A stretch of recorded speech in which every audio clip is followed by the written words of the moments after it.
অন্যান্য বছরের মতো এবারও আমরা কমলতলী যুব সংস্থা আমরা শ্যামা মায়ের আরাধনায় ব্রত হয়েছি, যা একটা প্রাচীন পূজা ত্রিপুরা রাজ্যের।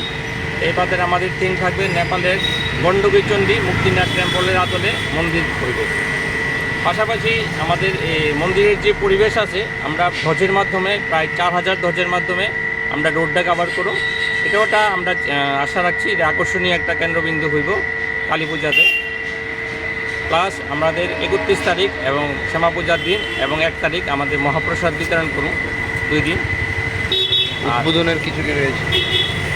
উদ্বোধনের কি কিছু পর্ব রয়েছে আপনাদের? উদ্বোধনের এমনি আমাদের আমন্ত্রিত অতিথিরা আছে, তো আমাদের এটা প্রাচীন পূজা হওয়াতেই আমরা মানে পিঠা কাটার পর্বটা আমরা রাখতে পারছি না, কেন এই পূজাটা আমাদের 150 বছরের পুরানো পূজা। হ্যাঁ, আগে এটা প্রাচীনভাবে অন্যভাবে হইতো, এখন এটা আমাদের ক্লাবের তত্ত্বাবধানে হচ্ছে। উনি মানে মারা যাওয়ার পরে কিন্তু আমাদের মূর্তিটারও একটা বিশেষত্ব আছে, আমাদের মূর্তি 100 হাতের বেশি হয় না প্রাচীন পূজা হওয়াতে, তো এই জন্য আর কাঁচা মাটির মূর্তি হয়। তো এই জায়গাটাতে আমাদের উদ্বোধনের আমাদের আমন্ত্রিত অতিথির মধ্যে আমাদের সিএম স্যারেরকে আমরা আমন্ত্রণ করবো, মাননীয় সাংসদ রাজীব ভট্টাচার্যকেও আমন্ত্রণ করেছি অলরেডি, বিপ্লব কুমার দেবকেও আমন্ত্রণ করব। প্লাস আমাদের গণ্যমান্য ব্যক্তি যারা আছে ত্রিপুরা রাজ্যের, ওদেরকেও আমরা আমন্ত্রণের রাখছি এবং আশা করছি সমগ্র ত্রিপুরাবাসীর সাথে ওরাও আমাদের মানে পূজা প্রাঙ্গণে উপস্থিত হবে। পাশাপাশি ত্রিপুরার আপামর জননের সাধারণকে আমরা অনুরোধ করছি যে পূজার এই যে প্যান্ডেলের আমরা আয়োজন করেছি তার দেখার জন্য এবং এই আনন্দ উপভোগ করার জন্য। বাজেট কীরকম?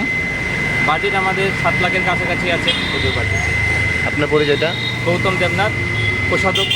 আমার সাথে আছে ক্লাবের সেক্রেটারি দিলীপ দেববর্মা, প্রদীপ মজুমদার আছে ক্লাবের সদস্য, বিশাল বণিক আছে এবং উষা দেববর্মা আছে,